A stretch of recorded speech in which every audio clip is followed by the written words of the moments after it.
Great, thanks very much, Edison.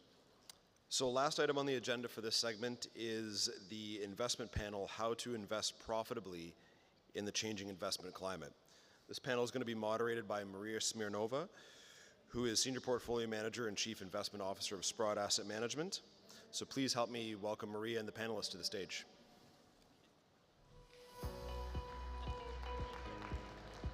I didn't hear it, but I guess you did. Thank you.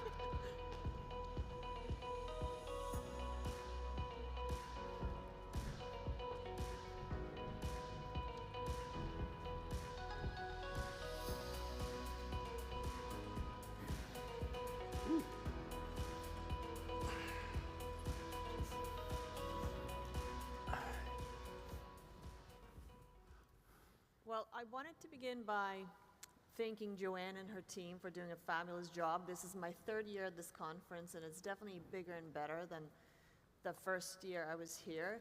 It's fabulous. And thank you, Joanne, for assembling this wonderful panel. Earlier today, we heard from mining legends. And the legends talked about, their learnings in the industry, their advice to people, kind of their experiences. Well, I kind of want to approach it from a different angle. We don't get to hear from investors very often. And here we have 5 quite seasoned investors, I would say. I'm very honored to be in this group of people. And so we'll start by getting you guys to introduce yourselves very briefly. But thinking about and focusing on your experiences, maybe something unique in your career that you experienced. Tying it back to mining, of course. And keep it lively. Thanks, Maria. So, Rob Curtis, I am a geologist by background, Australian if you hadn't worked out the accent.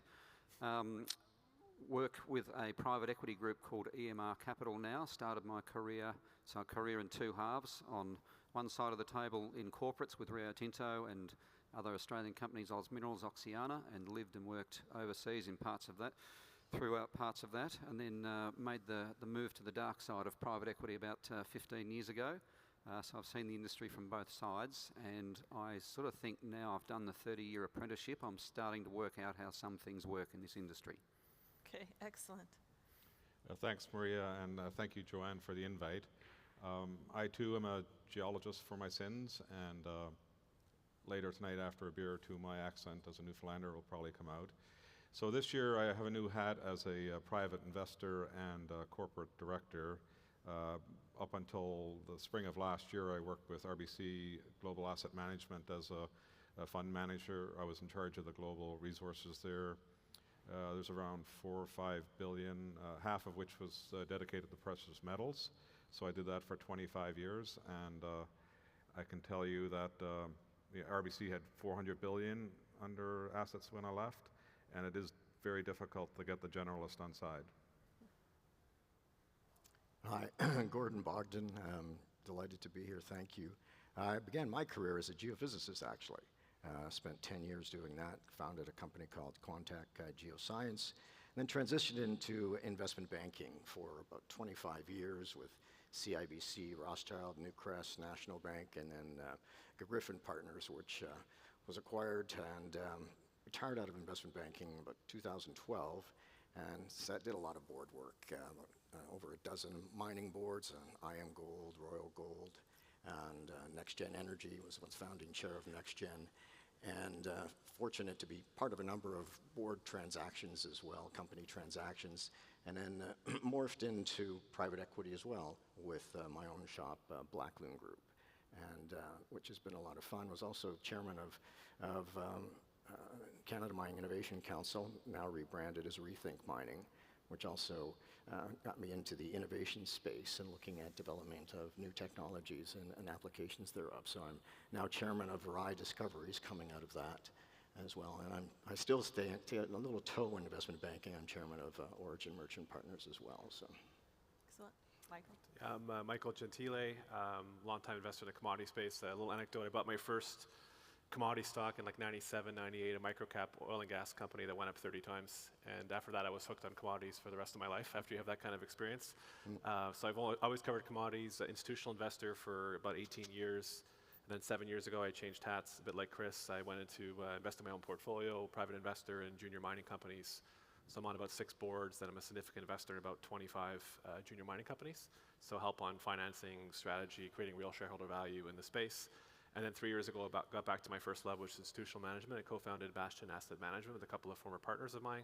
And we invest in small mid-cap producers between 300 million and 10 billion, but also outside the mining space, but I'm the in-house commodity nut on the team. My name is Neil Adshead. I spent the first 20 years post-school getting a geology education at university and also working for Placidome, which was a major Canadian mining company back in the day. Approaching my 40s, I joined a hedge fund out of San Francisco called Passport Capital.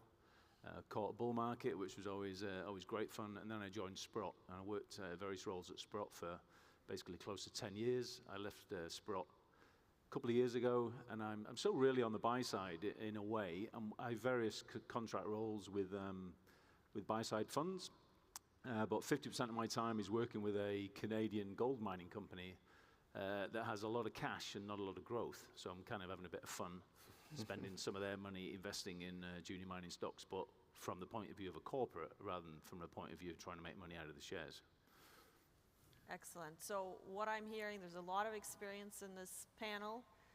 You've certainly seen more than one mining cycle in your lifetimes, all of you. So my first question would be, how do you think the mining investment landscape and environment has changed over the last few years, few months? I mean, we've definitely seen a lot of changes around the world, geopolitically, fiscally, any way you want to look at it. I'll start with Neil. I mean, the first thing that comes to mind is, I suppose that I kind of hear a lot of juniors complaining that they can't raise, money to do what they need to do.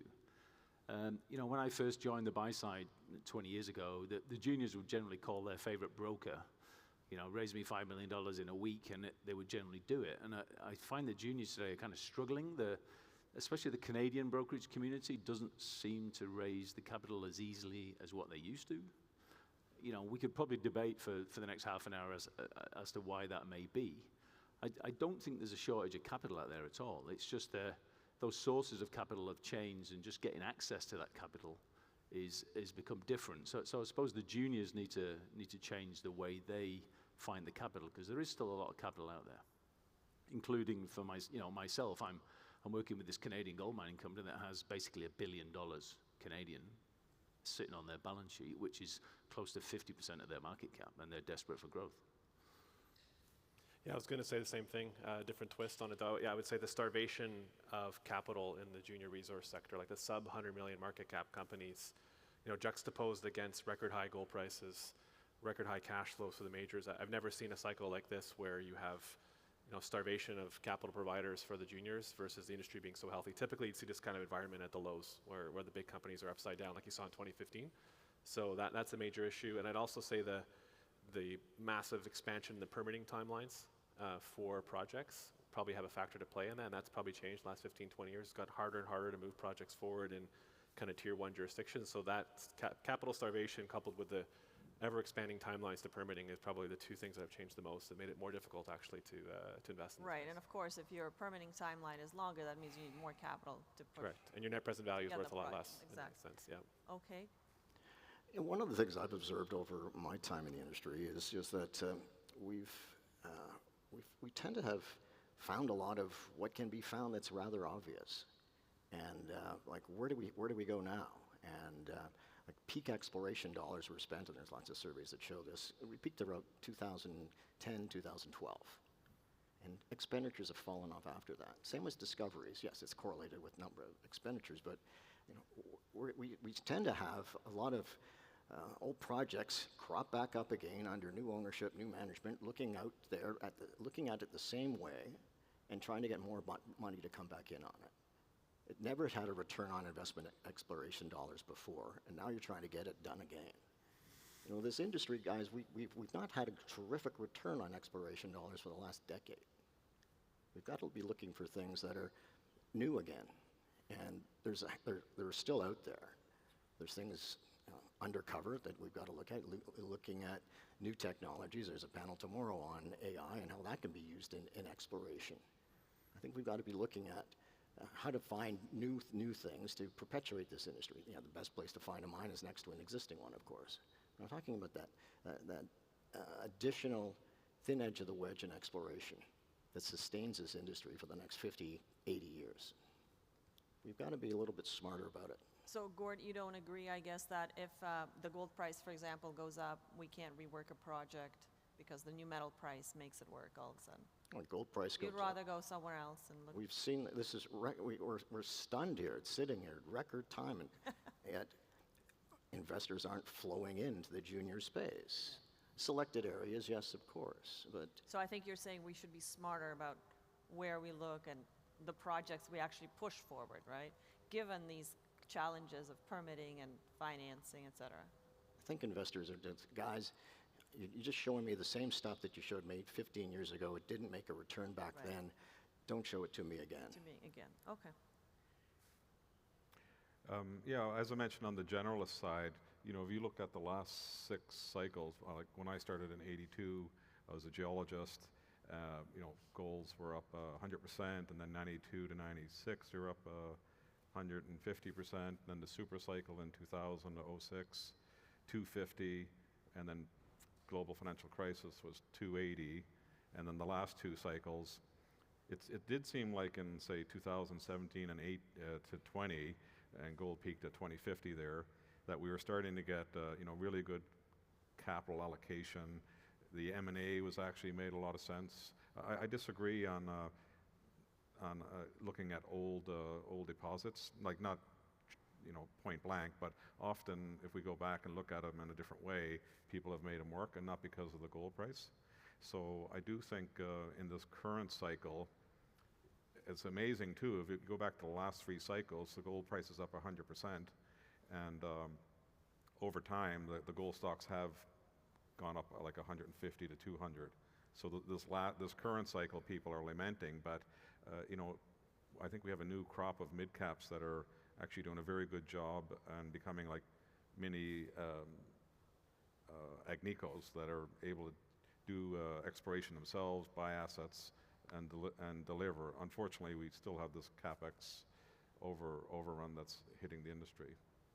Now, I agree with you. I think that what I'm seeing anyway is, at least for the producers, I am seeing more capital allocation responsibility, you know, more dividends, more share buybacks, returns of capital to shareholders.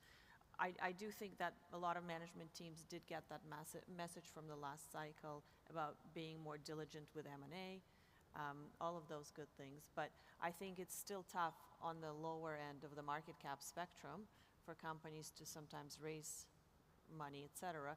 But I do also agree with Gord to say that maybe we need to be even more careful about which projects we push forward, right? I agree with that, and I think capital to some extent has become more selective about where it goes. And just to build on a point that Mike and Neil made, I mean, the junior, so I guess I've got a certain lens seeing a lot of the Aussie market, but spending a lot of time over here as well, and I don't mean to offend any Aussies if they're in the audience, but I mean, the Aussie market is alive and well. None of the Aussies will tell you that. They think it's desperate days. They have no context for just how broken it is over here. We used to look across the Pacific once upon a time and dream to be, you know, company dual listed on the TSX. We would come to PDAC and be amazed at how much money was available, all that sort of thing. It's completely flipped. And there's a reason from my perspective with EMR. I mean, the equity markets in Australia are a competitor for us to find investments. I've spent a lot of time in this time zone because there is just less capital available now, and the retail market, the insto market, all of that has stayed quite buoyant in Australia. Not so much here, and that presents opportunity. So there's that, but I think one of the things that's that, I mean, as a firm, EMR, we're quite tight on the sorts. I mean, we have our investment criteria, and one of those is around the commodities that we'll invest in. But I guess, you know, this feels a bit different this time in that the entire periodic table is suddenly economic. So, you know, if we were sitting here 15 years ago, we would talk about copper and zinc and gold and, you know, half a dozen things, but now we talk about things that we don't even know what number they are and we couldn't even spell them, but they're suddenly critical. Well, I think that's a good tie into my next question. And obviously, you look at, some of you look at public equities, some of you look at private companies. You have different lenses with which you assess companies, right, and projects. So let's talk about, what do you look for in an investment? What makes an investment successful? What are the key ingredients? Anyone can start. I'll kick it off. I mean, we tend to be, I think, a bit of an old school private equity investor in that we prefer to own and operate an asset. So we look at a lot of the asset divestments and disposals from the majors, and so they're, you know, where they rank in a portfolio. It's not that the asset is no good, it's just that it's unloved and it's non-core. So we've had a pretty successful track record of taking on those sorts of assets and putting in, we manage money in a very siloed environment, that every investment lives or dies on its own. There's no sort of sharing of cash amongst the investments. So putting in a dedicated management team and call it a turnaround of that asset over a sort of a 5 to 6 year period. We manage 10-year closed-end funds, which is an interesting one to come back to on permitting, but putting in a dedicated management team. And so that tends to be in a private sense, and then the public markets offer a potential exit for us to IPO that. But we have made public investments, and, you know, it sounds intuitive and we all know it, but gee, I mean, again, the 30-year scar tissue, you've got to look at the quality of management teams. Right. And you really, you know, to a large extent, live or die on their ability to execute. Okay, and any geographies that you prefer? We're invested globally, but we could sit here for 2 hours and debate jurisdictions. I mean, we're in, I think there's places that we won't go. There are places that we definitely will. And then there's a whole bunch in the middle that I think we assess on a as-come basis. But we're certainly global. I mean, we're invested in UK, in Europe, Africa, Australia, North and South America. Okay. You know, similarly, from a jurisdictional perspective, there's a lot of places we won't go. Like, I probably shouldn't mention the places, but that I would have gone to in the past. And then, you know, from an NAV perspective, especially early stage or mid-cap, small-cap names, I kind of see if the project, you know, has that permittability, has the right management team, and then you get to put a slug of capital in there that's obviously going to be under what actually happens. And then if you can see a you know, good rate of return on that. Also, from a institutional side, especially on the small-cap side, I try to make sure I can see other like-minded investors getting involved. And Chris, so I guess you went from managing portfolios to now managing your own portfolio. Do you see your criteria changing? No, actually, I mean, you would understand, I mean, institutional investors, like if they're benchmarked to the TSX, you have 65% of the index in 6 stocks. So in any 1 year, you can look a little bit foolish if you don't own a big portion of those large cap stocks. So in my own small portfolio, I have bigger bets in names that I have that have more idiosyncratic risk or upside, that irrespective of the gold price, I think you know, they're going to be very good stocks. So you still have a measured approach, it sounds like. Yeah, I still look at it from an NAV, you know, like I can say it now because I'm my own compliance department, like, right. You know, P&G. You're not just playing in penny stocks. No, P&G is not everyone's cup of tea, right. But they do, you know, mining has come fairly quickly there. Still a lot of challenges, and there's a new fiscal regime likely any month now. But you know, like K92, we were early investors, and I hadn't been able to buy a stock in 25 years, so that was one of the first ones I bought. And yeah, I mean, if you look, it's got a 4 billion market cap, and Lundin's got a 15 billion. They're both 5,000 tons a day. Both have jurisdictional issues, so I'm thinking there's arbitrage there. Excellent. I think on jurisdiction, where we look at it is really political risk pendulum has swung. Is it hard right or left, depending on which side of the pendulum you're on, but it continually moves. And certainly as the intrepid Canadian explorer or developer or the Aussie explorer developer was trudging into Africa 20 years ago, they're retreating now. To put money into regimes over there right now, into countries over there right now, is just too high risk. So, will that pendulum swing back? Yes, it will. In the next 5, 10 years? Probably not. So from that investment horizon standpoint, whereas we're sitting here in the low risk jurisdictions in the Americas, in North and South America primarily. What's the trade-off though? It comes with a longer permitting time, and it takes a little bit longer to move things forward.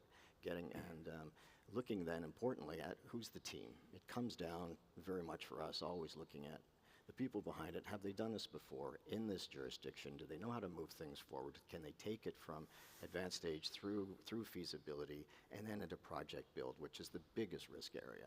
Right. To move things through, building it out, and taking it through that commissioning. A lot of companies, a lot of teams, companies don't typically have that. You've got a great exploration skill set, you've got a great operating skill set, but that dynamic and that skill set of building things, very few companies have that.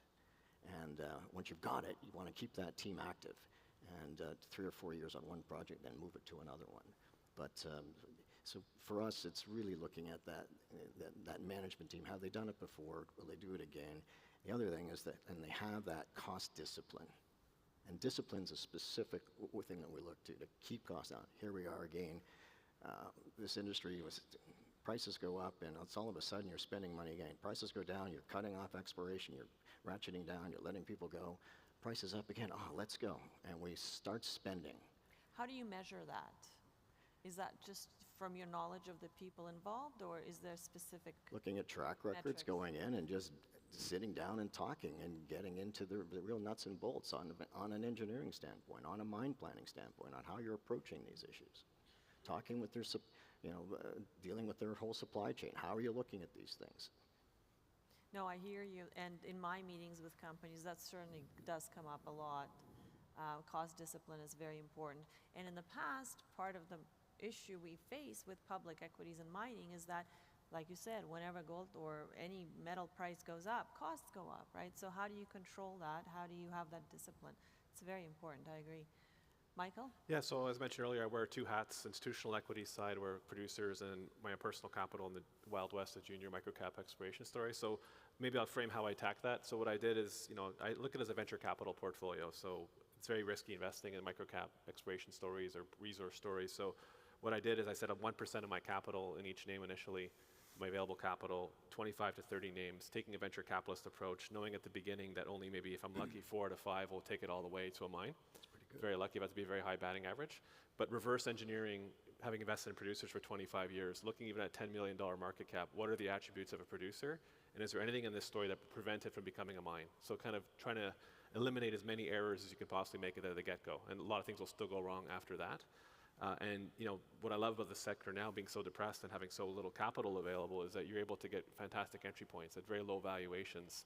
And I'm encouraging a lot of my friends in venture capital tech saying, look, you're going to put $100 million in some AI startup with a smart engineer and a PowerPoint presentation. That'd be your entry point for a new AI startup versus a company that's made a discovery in a new area, maybe fleshing out a resource with a real mine potential at a $5, $10 million market cap. To me, the return distribution of that starting point is going to be way higher than, let's say, tech or other sectors, and encouraging other investors who have that holistic approach to think about mining in that way.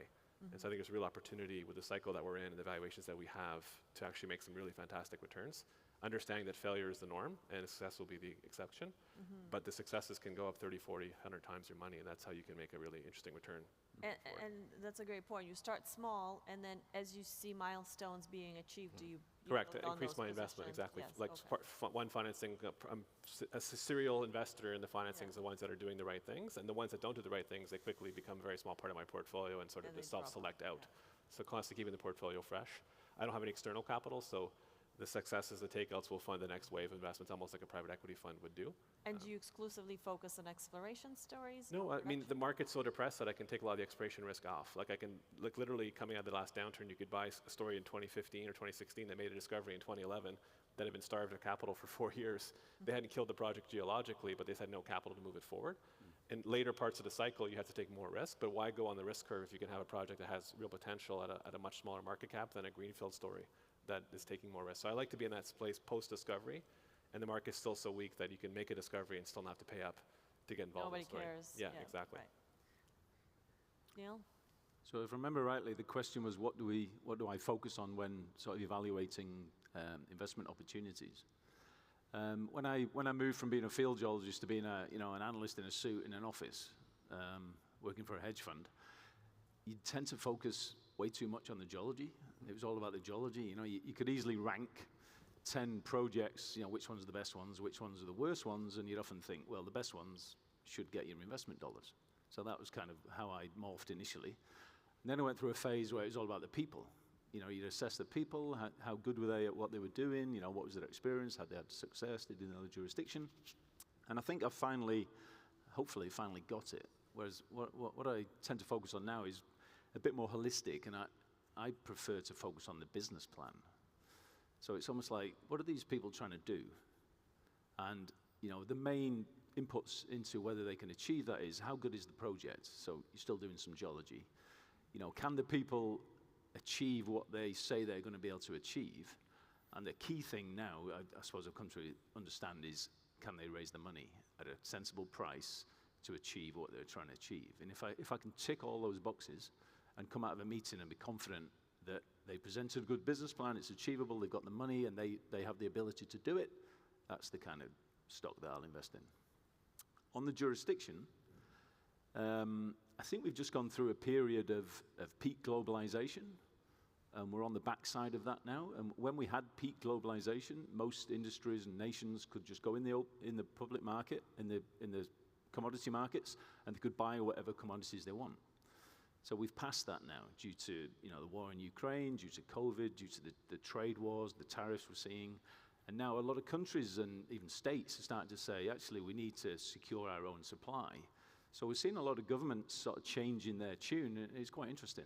I had a meeting with a guy this morning in Wisconsin, which has been untouchable forever. And it seems like Wisconsin's now open for business.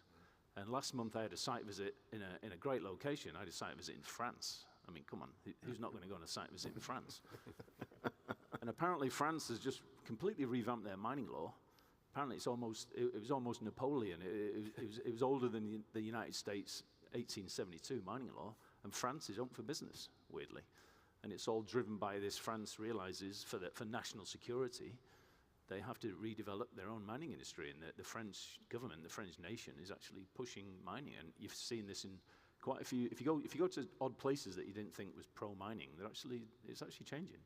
And that's quite interesting. So I suppose where I'm going with that, we're going through this massive churn of jurisdictional change at the moment that I wouldn't rule out a jurisdiction that you might have ruled out in the past, I suppose is what I'm saying.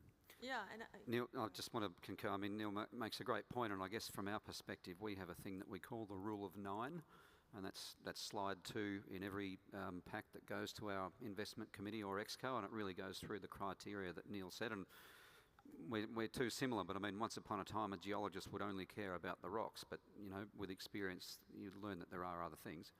And, that's the point of the rule of 9. I mean, the project has to be fundamentally sound geologically, but then, where does it sit on the cost curve? Because let's face it, people ask questions like, what do you think the gold price is going to go? Well, I don't have that crystal ball, but your only protection is where you sit on the cost curve, really.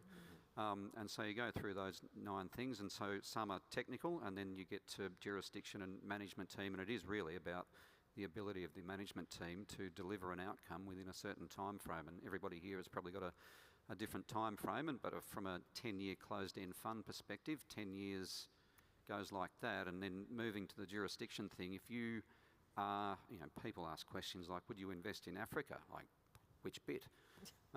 So, I mean, there's there's a lot of different countries in Africa, and there's different states in Australia. And we own and operate a met coal mine in Queensland, and then one morning in 2022 we woke up to the fact that the state government had astronomically hiked the taxes on coal operations without any consultation with industry. I'm not meaning to scare people, but jurisdiction you've got to give some thought to, and it's not just as simple as Australia's a great place. You've got to break it down into states, etc., and you can be surprised. And That was without any consultation with industry or the operators, so you can be surprised even in places where you think are safe.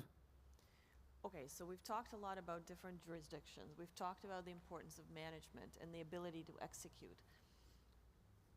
The next question, let's take it a little bit from a different angle. Any red flags? What are the pet peeves or red flags that you have heard in your careers? Now somebody sits down in front of you and says something. What is that will turn you off a project? I'll kick it off because I've got a favourite bugbear, and then I'll be quiet and let the other guys talk. But we've seen a few, we've all seen examples, and there's been a few recently. It is the most unexciting thing for public market investors, and the share price will never move. But projects coming into production, I always love to know, so what's your drill spacing on the measured and indicator, and how much infill drilling have you done? Because we have seen so many people, and whenever somebody says, oh, we're just going to do the cheap and cheerful startup, and we'll get into production and we'll use that cash flow to expand the business, well, I'd actually like you to use a bit of cash at the front end to shore up that first 4 or 5 year mine plan is sound. And we see examples all the time of where corners are cut. Agreed, yeah. Yeah, as a geo, I agree with that, and then something Neil said. I remember Placer Technical Services. It didn't make sense necessarily from an NAV perspective, but they always kind of high grade it the first couple of years to get their return. But a big red flag for me as a geo is when the engineering team says it's 98% engineered. So I immediately add 50% more capital. Okay, excellent. Even before that, I think when a group comes in and they use their feasibility just as a marketing document, and they're just going up and down the street, just trying to just raise capital strictly on this without really looking at what's behind it. And if I see another NPV generated, hey, I'm an engineer, fantastic work, guys, but engineers don't do valuations. That's not what they're doing. Coming up and flogging it, that this is what we expect this is all about through that. And I think we've got to be, as an industry, just be a little more with companies looking for capital when you're doing that and talking to investors. What's behind those numbers? Excellent, Mike. I think in the junior resource market, my biggest pet peeve would be, excessive penny paper or cheap stock in the founders' pockets, and then coming to us as capital providers trying to fund your project. So, give you a classic example. Company came through their day. They put $1 million in the company. They signed an option agreement, turned into a property where they had to pay $5 million to own 100% of the property. So they effectively don't own the property at all. And they put $1 million of their own money, and they're coming to me asking for a $20 million valuation. Right. And they want to raise the $5 million to earn into the project. So guys, without my $5 million, you don't have a project, and you want to make 20x just on the back of raising $5 million. I don't mind a bit of sweat equity in the game, $1 million or $2 million for the owners, but 20 times return before you drill a hole and before you even raise the money to own the project outright. I see some of that so often. I'd rather have founders that invest at the same level as me. Like the best run junior companies come in at the same round as they're asking people to come in, put their own money in the door, and that you're aligned on the same basis as everybody else. So that happens to me often. The phone call goes very, very quickly. Yeah, it's definitely the big promote, I call it, the promote, yeah. Neil? Yeah, two things came to mind. One that I've already mentioned. I like the capitalization of the company to reflect the business plan. To actually interact or to marry the business plan. So I've seen juniors come to me and say, oh, we're trying to find Olympic Dam, in the Wernicke Mountains of northern Yukon. We've got $1 million in the bank and a $5 million market cap. It's just an immediate fail. They're just not going to succeed. So that's not very appealing. And the other one that I do hear quite a lot, which I can't think of one example that's ever worked, is a junior that tells me they're going to toll treat. They say they're going to mine, they're going to ship their 1,000 tons a day to some mill and get some amazing deal off that mill that's going to allow them to make money. I can't think of one example, and if somebody's got one, I'll be happy to hear it afterwards, because it just generally doesn't work. Well, I agree with all of these points. They're great points. I would say that, for me, all of this would be fixed if management teams align themselves with shareholders properly. And what we've done, and I'm an investor as well, this panel is not about me, but I will put my 2 cents in. What we've done recently is we've talked to a lot of our management teams of our holdings about exactly that, aligning themselves. And by the way, the Aussies are much better at this. They pay themselves less, but they are aligned with shareholders. And also looking at per share KPI metrics, right? How are their bonuses structured? What are the metrics? You go to the disclosure and some of the things they use, it's comical to me. But anyway, that was an aside. So we're running low on time. My closing question is about your outlook. One thing we haven't really talked about is outlook on various metals or commodities. We can touch upon that. Anything about the stage of project? I think I gathered some of your preferences in the discussions, but if you can kind of talk more about that. Are you looking for more exploration? Are you looking for more production, mid caps, small caps, et cetera? Those are kind of the subjects you can cover. But basically your outlook for the next, 3 to 5 years, I would say.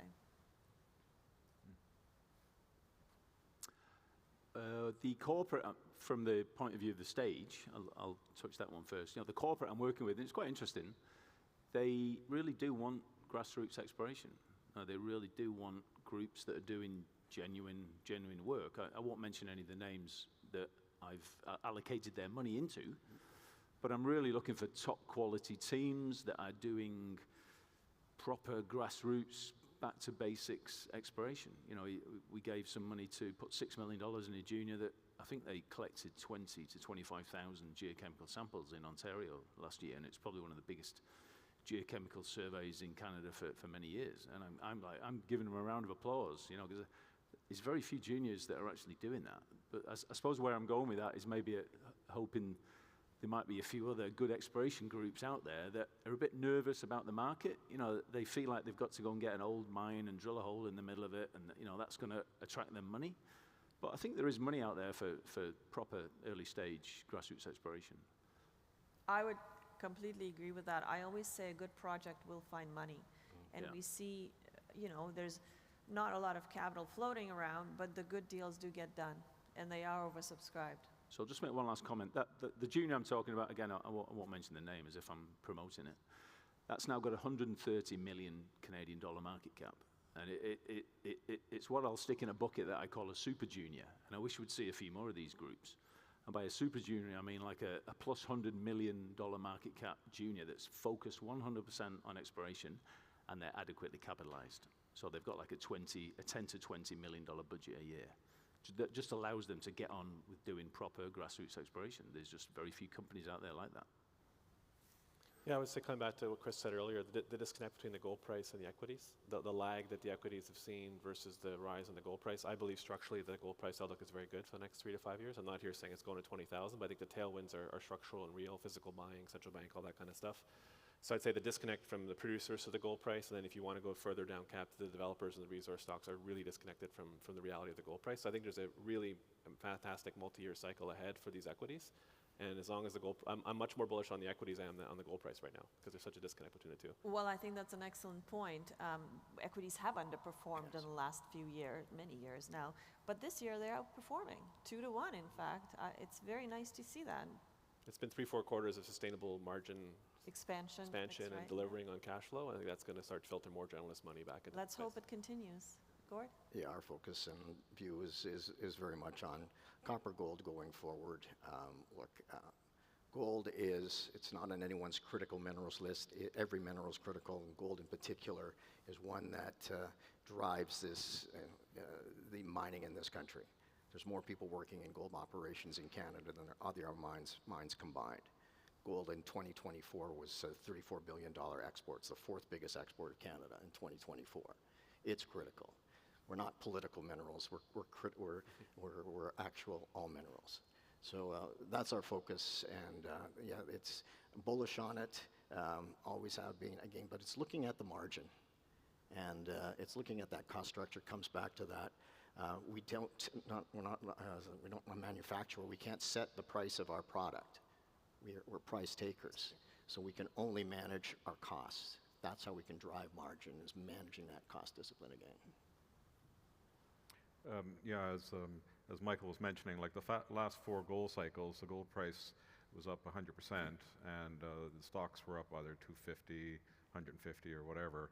So if you have the gumption to stick with the cycle, not that just being a blind gold bull, but I do think the haves, especially in the mid-cap space, the haves will continue to have it. Sure, if you have the skill to isolate that one asset and pick the project and the business plan, what have you, that's great. But there's at least 6 or 7 mid-cap companies that, you know, their stables are full. They just getting credit, and they're the ones that are up 70 or 80%, not the 50 versus the 25 on the gold price. Yeah.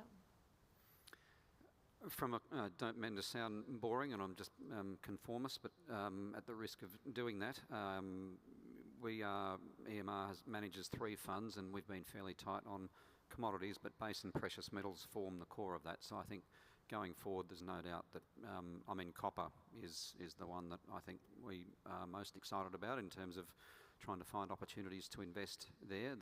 The pipeline and the cupboard is fairly bare, as we know. I mean, there are just not many quality new copper stories coming, and I think we saw an example in the last week or two where there's an Australian company in Arizona. It's a development asset, high grade, underground, and they're now subject to a takeover bid, and they don't have all of their final permits. They haven't even completed the feasibility study yet. So I think we're seeing that is recognised by the industry, that people are having to come back down the curve to find quality opportunities, because the pipeline is fairly bare. So I think for us, base and precious metals will continue to form the core of what we're investing in.